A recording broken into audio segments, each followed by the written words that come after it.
आकाशवाणी भोपाल से प्रस्तुत हैं प्रादेशिक समाचार।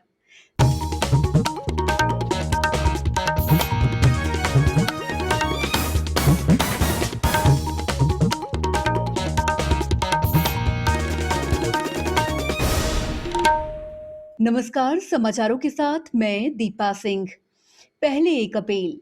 कोविड मरीजों की संख्या फिर से बढ़ रही है, इसलिए सभी श्रोताओं से अपील है कि किसी भी तरह की कोताही ना बरतें। सभी सुरक्षा उपायों का पालन करें और 45 साल से ऊपर के सभी लोग बेहिचक टीका लगवाएं। सुरक्षित रहें और इन आसान उपायों का पालन करें। मास्क पहने, 2 गज की दूरी है जरूरी, सुरक्षित दूरी बनाए रखें, हाथ और मुंह साफ रखें। पहले मुख्य समाचार। मेडिकल की पढ़ाई कर रहे विद्यार्थी भी देंगे कोरोना महामारी की रोकथाम में सहयोग, सरकार देगी इन्हें बीमा और नौकरी में प्राथमिकता। संबल योजना के 16,000 से ज्यादा हितग्राहियों को कल मुख्यमंत्री देंगे 379 करोड़। प्रदेश में बेहतर हुए हालात, रिकवरी बढ़कर 84.73% तक पहुंची।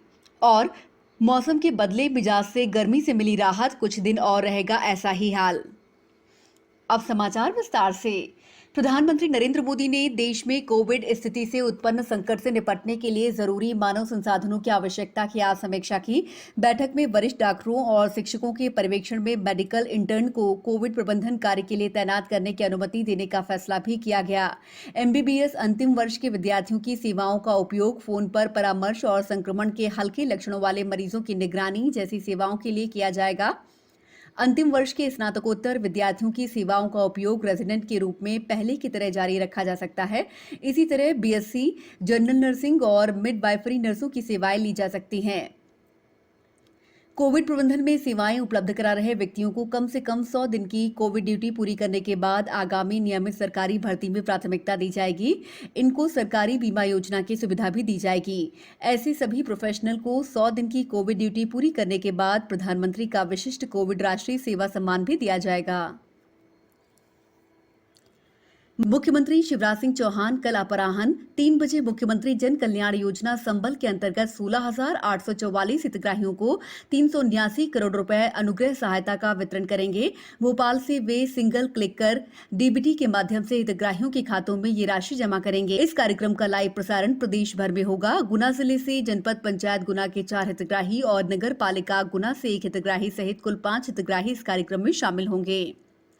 केंद्र सरकार ने कोरोना महामारी के मद्देनजर राष्ट्रीय पात्रता और प्रवेश परीक्षा नीट स्नातकोत्तर परीक्षा कम से कम 4 महीने तक स्थगित करने का फैसला किया है। सरकार का मानना है कि इससे कोविड ड्यूटी के लिए प्रशिक्षित डॉक्टरों की उपलब्धता सुनिश्चित होगी और कोविड मरीजों के उपचार के लिए जरूरी चिकित्सा कर्मियों की संख्या बढ़ेगी। ये परीक्षा इस साल 31 अगस्त से पहले नहीं होगी। केंद्र सरकार की एजेंसियां न्यूनतम समर्थन मूल्य योजना के आधार पर मध्य प्रदेश सहित कुछ राज्यों से रबी फसलों की लगातार खरीद कर रही हैं। सरकारी एजेंसियों द्वारा चालू रबी फसल की खरीद के दौरान 292 लाख मीट्रिक टन से अधिक गेहूं की खरीदी की गई है।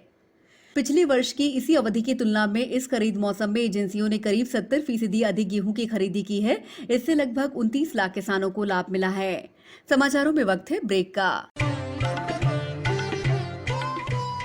कोविड-19 से बचाव और सुरक्षित रहने के 3 उपाय।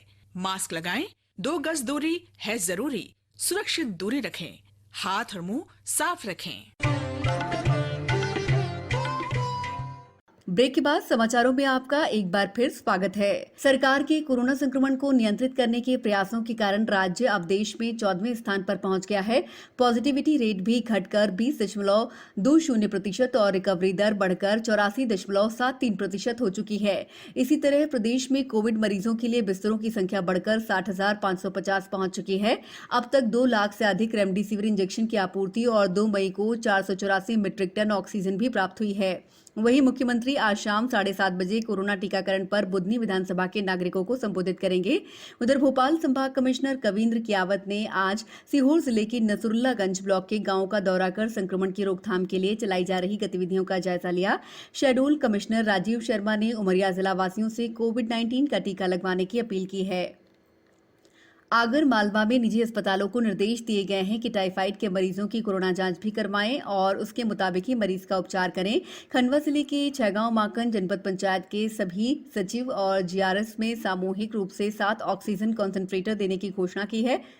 देवास जिले में 126 लोगों की रिपोर्ट पॉजिटिव आई है। वहीं 130 व्यक्ति कोरोना संक्रमण से मुक्त हुए हैं। होशंगाबाद के पवारखेड़ा में 100 बिस्तरों का कोविड हेल्थ केयर सेंटर तैयार किया गया है। यहां ऑक्सीजन सिलेंडर, आवश्यक दवाओं और अन्य संसाधनों की समुचित व्यवस्थाएं हैं। केंद्र सरकार ने बड़ी राहत देते हुए चिकित्सा संबंधी सामान को आयात पर आईजीएसटी से छूट दे दी है। इसमें रेमडेसिविर इंजेक्शन, पीपीई किट, चिकित्सा oxygen, oxygen concentrators, cryogenic tank और कोविड वैक्सीन जैसी चीजें शामिल हैं। ये छूट इन चिकित्सा उपकरणों और सामान के निशुल्क वितरण के लिए 30 जून तक जारी रहेगी। इससे पहले सरकार ने ऐसे चिकित्सा उपकरणों और सामान को आयात शुल्क और स्वास्थ्य उपकर से छूट दी थी। प्रदेश में मौसम का मिजाज इन दिनों पूरी तरह से बदला हुआ है। आमतौर पर मई माह में गर्मी के तेवर तीखे होते हैं, लेकिन इस बार मई की शुरुआत झमाझम बारिश के साथ हुई है। पिछले 2 दिनों से प्रदेश के अधिकांश जिलों में बादल छाए हुए हैं और गरज चमक के साथ झमाझम बारिश हो रही है। कई जगहों पर ओलावृष्टि भी हुई है। वरिष्ठ मौसम वैज्ञानिक अजय शुक्ला ने बताया कि उत्तर पश्चिमी मध्य प्रदेश पर ऊपरी चक्रवात के साथ साथ 3 सिस्टम के कारण अरब सागर और बंगाल की खाड़ी में नमी आने का सिलसिला शुरू हो गया है, जिसके चलते वातावरण में ठंडक घुल गई है। मौसम विभाग के अनुसार अभी 4-5 दिन तक मौसम का मिजाज इसी तरह बना रहने की संभावना है। उधर होशंगाबाद में भी बारिश से लोगों को गर्मी से राहत मिली है। हिल स्टेशन पचमढ़ी में भी बारिश होने से मौसम सुहाना हो गया है। इटारसी, सुखतवा, बाबई सहित अन्य जगहों पर बारिश के साथ ओले गिरे। आईपीएल क्रिकेट में आज अहमदाबाद में कोलकाता नाइट राइडर्स और रॉयल चैलेंजर्स बेंगलुरु के बीच खेला जाने वाला मैच स्थगित कर दिया गया है। कोलकाता नाइट राइडर्स के 2 खिलाड़ियों के कोरोना संक्रमित पाए जाने के बाद ऐसा किया गया है। अब कुछ समाचार संक्षेप में। खंडवा जिले के हरसूद क्षेत्र में वैक्सीनेशन जागरूकता के लिए रथ रवाना किया जाएगा, जिसके माध्यम से गांवों और शहरों में लोगों को कोविड वैक्सीनेशन के लिए प्रेरित किया जाएगा। देवास के प्राइम हॉस्पिटल के 2 नर्स सहित एक मेडिकल संचालक को कोतवाली पुलिस रेमडेसिविर इंजेक्शन और दवाइयों की कालाबाजारी करते गिरफ्तार किया है। होशंगाबाद में समर्थन मूल्य पर गेहूं की खरीदी का काम जारी है। वहीं परिवहन में देरी के कारण करीब 16,000 क्विंटल गेहूं बारिश में भीग गया है।